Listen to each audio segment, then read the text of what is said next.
জামায়াতে ইসলামী আমির doctor Shafiqur Rahman দেশের ফ্যাসিবাদ এবং ষড়যন্ত্রকারীদের বিরুদ্ধে কড়া বক্তব্য দিয়েছেন। 11 ডিসেম্বর রোজ বুধবার মগবাজারে আল ফালা মিলনায়তনে কেন্দ্রীয় মজলিস শুরার অধিবেশনে তিনি এইসব কথা বলেন। তিনি দাবি করেন, দেশ ইতিবাচক ধারায় ফিরতে শুরু করেছে, তবে ফ্যাসিস্ট শক্তি দেশকে অশান্ত করার চেষ্টা করছে। দেশের জনগণ কারো চোখ রাঙানিকে পরোয়া করে না বলে মন্তব্য করেন তিনি। ছাত্র জনতার ত্যাগে অর্জিত বাংলাদেশ মর্যাদা রক্ষা করতে সবাইকে ঐক্যবদ্ধ থাকার আহ্বান জানান। জাতীয় স্বার্থে সবাইকে একত্রিত হওয়ার ওপর জোর দেন। গত 15 বছর মৌলিক অধিকার হরণ, গুম, খুন ও এসডি এবং বিরোধী মতাবলম্বীদের দমন করার অভিযোগ তুলেছেন। জামায়াতের নেতাকর্মীদের বাড়িঘর ধ্বংস এবং দলটির ওপর সবচেয়ে বেশি জুলুম হয়েছে বলে উল্লেখ করেন।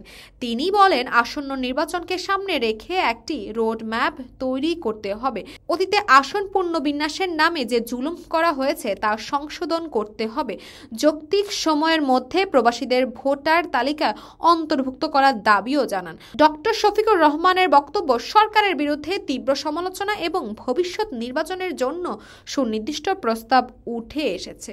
জাতীয় স্বার্থ রক্ষার জন্য ঐক্যের আহ্বান দিয়ে তিনি বিরোধী মতাবলম্বীদের প্রতি সরকারের আচরণ নিয়ে ক্ষোভ প্রকাশ করেছেন। তাসফিয়া তাবাসসুম, এই সময়, ঢাকা।